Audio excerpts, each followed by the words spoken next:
Long before the mountains bowed to time and rivers learned the rhythm of silence, there lived a man whose name had vanished from memory. They called him the Old Blade, though none remembered his true name. At 70 years of age, his eyes still glimmered with the storm of his youth, calm on the surface, yet fierce beneath. Once, he was a master among masters, a teacher of the five-wind style, a warrior whose sword carved truth from illusion. But time, as it always does, buried his legend beneath the dust of new heroes. The world forgot, the students scattered, the temple fell quiet, until one night, when the wind carried whispers of challenge. 5 masters, each born of a new age, gathered in the Valley of Echoes. Their message was simple: the age of the old ways is over. The Old Blade heard it not with anger, but with silence. For silence, to him, was not weakness. It was waiting, and he had waited his entire life for one last storm. When dawn broke, he left his mountain home. No banners, no students, only a single sword strapped across his back. The villagers bowed as he passed, though they did not know why. They felt it, the air growing heavier, the birds refusing to sing. Each step he took awakened something in the earth. A hum, a rhythm, the pulse of forgotten power. For the world itself remembered him, even if men did not. Far below, in the valley, the 5 masters prepared. Each commanded a school, a legacy, an army of followers. The iron crane, whose fist shattered stone. The lotus serpent, whose movements blurred like mist. The red wolf, fast and untamed as fire. The silent moon, deadly without sound. And the youngest, Master Ren, who sought to prove that youth could surpass age. They laughed when they heard the old man was coming alone. "Let him come," said Ren. "The river must learn to flow around the stone." But one among them did not laugh, the silent moon. For she had seen him once, long ago, and she knew. That stone, she thought, was once the mountain itself. As the sun rose higher, a hush fell upon the valley. Thousands gathered, disciples, wanderers, even thieves. Not to see a fight, but to witness a story return to life. When the Old Blade arrived, he bowed to none. His robe was worn, his sword rusted, yet the air trembled as he unsheathed it. The youngest master, Ren, smirked. "Old man," he said, "do you still believe your style can match the world?" The Old Blade lifted his gaze. "The world," he replied, "is merely another style." And with that, the valley breathed in. Every leaf held its breath. Every sword sang a note of warning. But before the duel began, something strange happened. The wind shifted. The sky darkened. The Old Blade closed his eyes and whispered. No one heard the words, but all saw what followed. From the shadows, from the stones, from the very air, blades began to appear. Old swords, broken swords, forgotten swords. 1,000 blades, shimmering in the sunlight, floating around him like stars. The crowd gasped. Even the masters froze, for no mortal could summon such a sight. "The 1,000 blades," whispered the silent moon, a technique long thought extinct. The Old Blade opened his eyes. "Your era may be young," he said softly, "but it has forgotten to bow." The valley shook as the first strike fell. Steel met wind, fire met silence, and so began the Masters' Showdown, a battle not of strength, but of legacy. The old ways against the new, memory against arrogance, wisdom against time itself. And the world watched in silence. Steel echoed through the Valley of Echoes. Every strike painted the air with light. Every movement wrote history in flame. The youngest, Master Ren, was the first to move. His speed was unearthly, a blur of crimson motion. Each strike meant to end the fight before it began. But the Old Blade did not move to meet him. He simply breathed. Ren's sword slashed through air and struck nothing. The old man's form shimmered, like water disturbed by a single drop. 1,000 swords around him turned, ever so slightly, aligning like stars into constellations. The crowd could not understand what they were seeing. To them, the Old Blade had vanished. To the masters, he had become everywhere at once.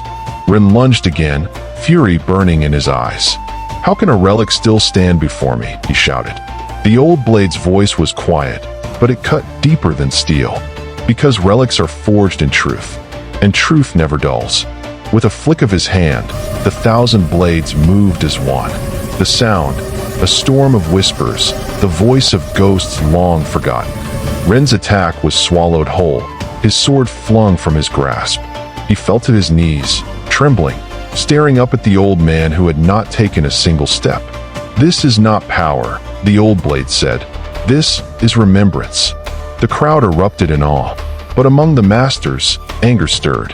The Iron Crane stepped forward, a giant of a man, his fists wrapped in chains. "Enough sorcery," he roared. "Face me with your flesh, not your phantoms." The old blade nodded. "As you wish." He raised one hand, and the 1,000 blades fell, embedding themselves into the earth like a forest of steel. The Iron Crane smiled. Finally, a man's fight. He charged, each step cracking the ground. His fist struck like thunder, shattering stone where the old master stood. But the old blade danced, slow, deliberate, effortless. Each motion smaller than a breath, yet enough to change the flow of the entire battle. For every strike the crane threw, he found emptiness waiting. For every roar, only silence replied. At last, the old blade stepped in and tapped 2 fingers against the crane's chest. The giant froze. A single breath later, the chains around his arms shattered, not broken by strength, but by stillness. The crane fell to one knee, his pride heavier than his body. "What technique is this?" he whispered. "Listening," said the old blade. Silence rippled through the valley. 2 masters had fallen, yet the old blade's breathing had not changed. No sweat, no rage, only stillness. The lotus serpent now moved. She glided forward, her robe swirling like mist, her blades hidden within her sleeves. Unlike the others, she did not speak. Her art was deception, beauty hiding death. The old blade watched her carefully. Of all the 5, she was the most dangerous, not because of her weapons, but because of her grace. She vanished, appearing behind him, before him, beside him, a dance of illusions. Each move sharper than poetry, faster than thought. Then, for the first time, the old blade smiled. "You dance well," he said, "but your rhythm is shallow." He closed his eyes. The air stilled. And then, from the forest of blades he'd left planted in the earth, one sword rose, then another, and another. Each blade mirrored her movements perfectly, until she found herself surrounded by her own illusions. Her form flickered. Her calm broke. In that moment of hesitation, the old blade moved, and the dance ended. Her blade fell to the ground like a petal. He caught it midair, bowed, and placed it back at her feet. "True beauty need no disguise." "True beauty," he said, "needs no disguise." The serpent wept, not from pain, but from understanding. Now 3 masters had fallen. The valley trembled with the realization. This was not a duel, it was revelation. The red wolf stepped forward, his eyes wild, his laughter harsh. "You think wisdom can tame fire, old man?" The old blade said nothing. The wolf unsheathed twin blades, each burning red with fury. He attacked with chaos, not form, not art, but raw destruction. Rocks split, trees burned, the air screamed. But the old blade stood unmoving. When the wolf's rage finally spent itself, the old man spoke. "Fire consumes, but even fire bows to the wind." He raised his hand, and the 1,000 blades trembled once more. This time, they did not rise, they spun. A storm of silver circled the valley, and the wolf's flames bent, twisted, and vanished into nothing. The wolf fell to the earth, breathless, staring at his reflection in one of the floating swords. The reflection was calm. His heart was not. "Do you still burn?" asked the old blade. The wolf bowed his head. "No," he whispered. "You've turned my fire to ash." The valley fell silent again. For masters defeated, one remained, the silent moon. She stepped forward slowly, her gaze distant, her expression unreadable. The old blade watched her, with respect, not caution. She was the only one who had not underestimated him. When she drew her blade, no sound came. When she walked, even the grass beneath her feet dared not move. The crowd held their breath, for they knew what was coming would not be seen, only felt. The two masters bowed to one another. A bow of equals, not opponents. And in that single gesture, the valley remembered what martial arts truly meant. There are battles that test strength. There are duels that test honor. But once in a generation, there comes a fight that tests the soul itself. This is that story. The legend of a man, 70 years old, standing alone against the masters of every discipline, and armed not with youth, not with speed, but with something far more dangerous: wisdom, patience, and an unshakable will. Today, we dive into Master Showdown, a cinematic storm of blades, philosophy, and legacy. A movie that doesn't just show you martial arts, it makes you feel it. Before we go deeper, imagine this: an ancient dojo at the edge of a mountain. The wind howls through wooden beams. Inside, the floor is scarred, each mark a memory of those who fought before. And there, sitting cross-legged, is the old man they call Takeda Raijin, the Thousand-Sword Master, a warrior who disappeared decades ago after a mysterious massacre, now returning for one last challenge. But why? Why would a man of his age walk back into a world ruled by the young and hungry? That question becomes the soul of this movie and the heartbeat of this review. Because Master Showdown isn't just about combat. It's about what happens when a lifetime of knowledge meets the arrogance of youth. It's about revenge wrapped in philosophy, power balanced by restraint, and the price of becoming a legend. And it all begins with a single scene, a challenge written in blood. A note pinned to the gates of every dojo in the region reads, "To all who call themselves masters, meet me at dawn. Bring your best. Leave your fear." Signed, Raijin. From there, the movie ignites. The first act drags us into a world where titles mean nothing, only proof through combat.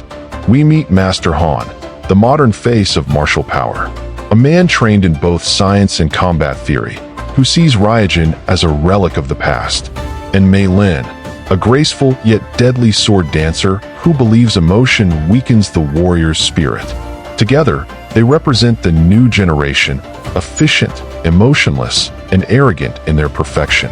But then there's Raijin, silent, slow, and calm like still water, the kind of calm that hides a storm. In the opening duels, we see flashes of Raijin's brilliance. He doesn't strike first. He waits. He lets his enemies fall into rhythm, then destroys that rhythm in a single motion. And just when you think you understand his style, you see the first glimpse of his secret, a phantom-like technique, a blur of afterimages, as if 1,000 invisible swords strike in unison. The legend of the 1,000 swords is no metaphor. It's real, and it's terrifying. By the 10-minute mark, you already feel it. This movie isn't just about martial arts. It's about legacy, about what happens when experience stands face to face with ambition. And the deeper you go, the more you realize Raijin's return isn't just about proving he's still the strongest. It's about redemption. As the sun rises over the misty peaks, the first act of Master Showdown begins in solemn silence. The camera lingers on Raijin's weathered face, each wrinkle a scar, each glance a memory. This is not a young man seeking fame. This is an old warrior seeking peace through chaos. But peace, as we learn, is earned only through war. The first duel comes quickly. A challenger named Kenzo, a hot-headed prodigy with a blade so fast it cuts the air before it moves. Kenzo represents youth, speed without control, power without patience. And in their duel, we see the philosophy of this film unfold before our eyes. Raijin doesn't meet speed with speed. He meets it with stillness. He lets Kenzo attack again and again, until his breath grows heavy. His form begins to slip, and desperation replaces skill. Then, in a single fluid motion, Raijin steps aside and draws his blade only once. The screen flashes white. Kenzo's sword shatters into fragments. Silence follows. The message is clear. Mastery is not in movement, but in timing. And that becomes the central lesson of Act 1. But Master Showdown doesn't stop at action. It layers philosophy through dialogue. After the duel, a disciple asks Raijin why he didn't kill his opponent. Raijin answers softly, "A blade can cut flesh in an instant. But the sharpest edge is mercy. It leaves the deepest scar. It's lines like that remind us, this isn't just a martial arts movie. It's a meditation on wisdom, age, and the meaning of strength. From here, the story broadens. Rumors of Ryojen's return spread through the land like wildfire. Dojo masters prepare, not just to defend their honor, but to destroy the myth of the old blade. Meanwhile, we're introduced to Mei Lin, a warrior whose beauty conceals deadly precision. She's calm, composed, and almost mechanical, a reflection of the modern martial world. When she watches Ryojen's duel, her reaction isn't admiration, it's analysis. She tells her students, the old man hides his weakness behind rhythm. Break the rhythm, and he breaks. That line sets up one of the most brilliant narrative themes in the movie, the conflict between art and science in combat. Act 1 closes with a haunting flashback. Ryojen kneeling before a burning dojo, surrounded by fallen disciples. A young boy lies among them, his son. We don't yet know how or why, but it's clear that tragedy is what drove Ryojen into exile. And now, his return isn't about proving he's the best. It's about confronting the ghosts that still whisper through every strike he makes. By the end of Act 1, you feel it. The weight of time, the cost of legacy, and the sense that this old man's journey isn't toward glory, but forgiveness. Because sometimes, redemption doesn't come through victory. It comes through surrender. Act 2 begins not with a battle, but with silence. A candle flickers inside an old shrine. Ryojen kneels, eyes closed, whispering prayers to those he failed to protect. The walls around him are cracked, the paint faded, but in that decay lies something sacred, remembrance. We see flashbacks of his youth, the once proud master training hundreds beneath the mountain sun. The same hands that now tremble with age once shaped generations of warriors. But one student's ambition grew beyond his teaching and became the seed of tragedy. That student was Daichi, a name that echoes through the film like a shadow. Daichi, the prodigy turned tyrant. The man who betrayed Ryojen, burned his dojo, and built his own empire of schools based on dominance and fear. And now, he wants Ryojen erased from history. The news of Ryojen's duels reaches Daichi's ears. He laughs, not out of amusement, but disbelief. The old ghost still breathes, he sneers. Then let him crawl to me. I'll grant him the death his era deserves. And just like that, the stage for confrontation is set. But before Ryojen can reach Daichi, he must face 3 masters, Daichi's chosen disciples, each representing a new form of martial evolution. The first master fights with precision, blades hidden in sleeves, attacks measured by geometry and motion sensors. The second master wields raw aggression, a brute whose fists shake the very dust off temple floors. And the third, Mei Lin, returns, elegant, strategic, cold. Each duel is more than a fight. It's a reflection of philosophy. Where Act 1 was about patience, Act 2 is about evolution. In his fight with the first master, Ryojen struggles. Every strike he parries, another comes from an impossible angle. His breath shortens. His form falters. He bleeds. And for the first time, he doubts himself. He whispers, perhaps the blade of age has dulled after all. But then, something shifts. He notices the rhythm, not of the strikes, but of the man behind them. Every perfect move hides fear, fear of imperfection. Ryojen steps in, breaks the sequence, and delivers a single palm strike. The fight ends. No blade, no spectacle, just understanding. As he walks away, Ryojen murmurs, skill without soul is just movement. Then comes Mei Lin. Her duel is pure poetry, fast, fluid, graceful. For every cut Ryojen makes, she's already gone. For every dodge she makes, he's already turned. It's a dance between wisdom and calculation. And midway, she stops, panting, her mask of control finally cracking. You don't fight like a man, she gasps. You fight like a storm. Ryojen replies, a storm doesn't fight, child. It simply arrives. When Mei Lin falls, she doesn't fall in defeat. She falls in understanding.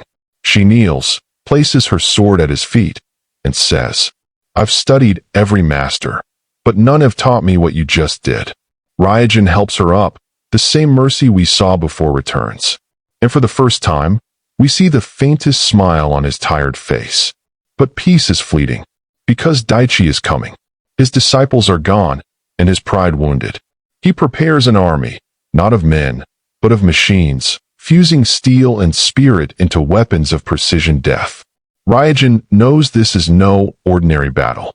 And in the shadows of the final act, we see him perform something long forbidden.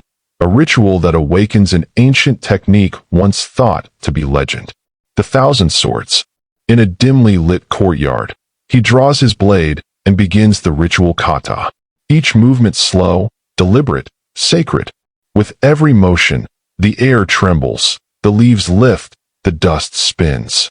And then, one sword becomes 10. 10 become 100. 100 become 1,000. The swords don't float by magic. They move through his mastery, his chi, his life force. Each blade represents a memory, a battle, a lesson, a life. And as the final act approaches, he prepares to give all of it away. Because when a master draws his final breath, it is not his death that defines him, but what he leaves behind in motion. The sky darkens as Act 3 begins. Wind sweeps across the valley like a living spirit, carrying whispers of those who once fought, once dreamed, once fell.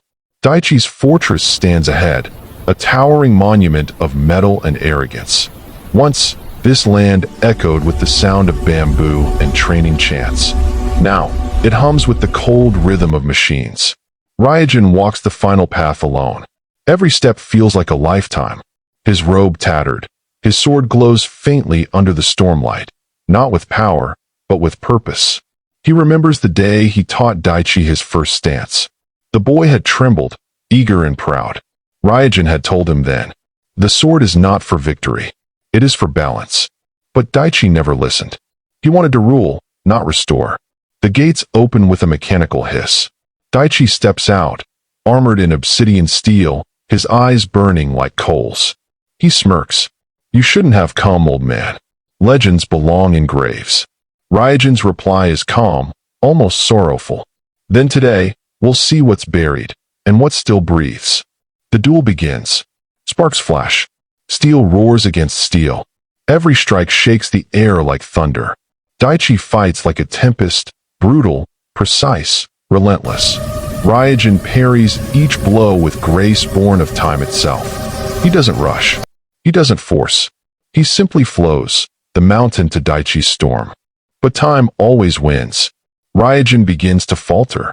His hands tremble. His breath grows ragged. Daichi senses it, the weakness, the fragility, and presses harder. "Your age is your curse, master," he shouts. "You can't stop what's coming." Ryujin closes his eyes and whispers a single word. "Enough." He draws in a deep breath, and suddenly, the air shimmers. The ground trembles. From the silence of the world, blades begin to appear. One by one, 1,000 swords rise, circling him like spirits awakened from slumber. They hover, glinting silver in the stormlight, each one vibrating with a memory of his life. Daichi's eyes widen in disbelief. This can't be real." Ryujin whispers. "It isn't. It's remembrance." And with that, the 1,000 swords move. They don't strike in rage. They move with rhythm, harmony, beauty. Each blade dances, cutting through Daichi's army of machines, slicing through metal, wire, and shadow alike. Daichi charges forward, his armor breaking, his pride unraveling with every strike. The duel reaches its zenith. Daichi lands a final, desperate blow to Ryujin's chest, a deep wound. But before the old master falls, the swords converge one last time, forming a brilliant storm of light. The screen floods white. Time freezes. And in that moment, everything stops. When the light fades, Daichi stands alone amidst silence. Ryujin kneels, his blade in the ground, his head bowed. The 1,000 swords rest around him, motionless. Daichi stumbles forward, gasping, dropping his weapon. He whispers, trembling, "Why didn't you finish me?" Ryujin looks up with tired eyes and says, "Because a true master doesn't end battles. He ends hatred." Daichi falls to his knees. The storm breaks. The rain washes over them, cleansing, soft, final. As the music swells, Ryujin smiles faintly, the peace he sought finally within reach. He tilts his head to the sky and whispers to the wind, "Now, I can rest." And then, his hand loosens. The sword falls. The rain slows. And the old master breathes his last, surrounded by the blades that defined his life. But the 1,000 swords don't vanish. They rise once more, gently, and drift into the horizon like souls returning home. And so ends the battle. Not with victory, but with peace.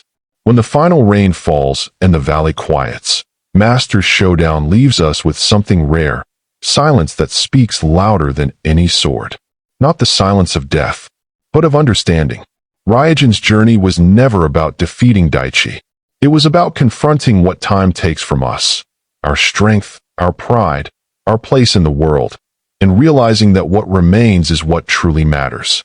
Throughout this film, every battle mirrors a truth about the human spirit.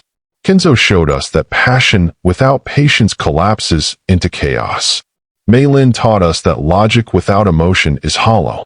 And Daichi, the final mirror, revealed that ambition without humility destroys what it seeks to rule. But Ryujin, he showed us that even in weakness, there is grace. Even in loss, there is wisdom. And even in age, there is power, not the kind that conquers, but the kind that endures. The 1,000 swords were never just weapons. They were memories, fragments of every lesson, every scar, every soul that shaped him. And when he unleashed them, it wasn't vengeance. It was legacy. Because true mastery isn't measured by what you can destroy, but by what you can leave behind. This film, directed with haunting beauty and restraint, feels less like a martial arts epic and more like a poem about time itself. Every frame breathes philosophy. Every duel becomes a question. What are we fighting for? And as the credits roll, that question lingers. Maybe the greatest battle isn't against another warrior, but against our own fading reflection. In the end, Ryujin doesn't die as a legend. He dies as a man who understood that immortality is not in being remembered, but in being understood. And as the last sword disappears into the mist, we realize something profound, that every blade he summoned was never meant to cut the world, but to carve his story into it. So if you've ever chased perfection, if you've ever wondered when your prime has passed, remember this: mastery has no age, purpose has no end, and peace, real peace, comes only when you stop fighting to prove and start living to understand. This has been Master's Showdown, a story of time, discipline, and the man who turned his final battle into art. If you found meaning in this journey, subscribe for more cinematic deep dives. Because some stories aren't just watched, they're felt.